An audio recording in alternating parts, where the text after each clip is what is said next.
right, here we go. It's April, and so we're going to start writing through Psalm 119 together.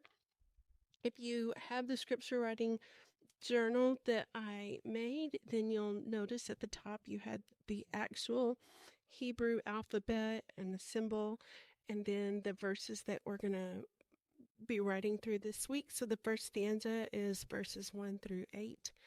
And again, if you don't have the scripture cultivations journal that I made, you can totally do this in any journal that you have, or just paper, just loose leaf paper. There's nothing saying it has to be in something that you're going to keep forever, because the value in this is really just in writing it out. It helps your brain to connect with it better. It helps you to slow down and process it better.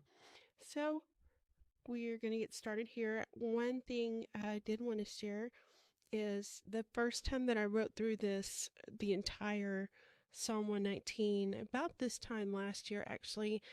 That time I went through and wrote it in the Passion Translation. This time I'm actually writing it in the New Living Translation just to experience it through a different translation. And so I would love, actually, in the comments, just let me know what translation you're writing through on this go round.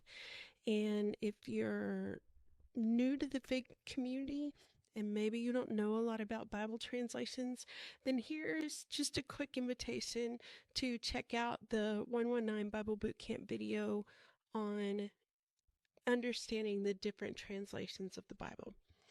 All right, so I'm looking forward to hearing what God shares with you. The thing that really stood out with me was in verse 7, when it mentioned that one of the ways that we can thank God is by living our life according to His Word.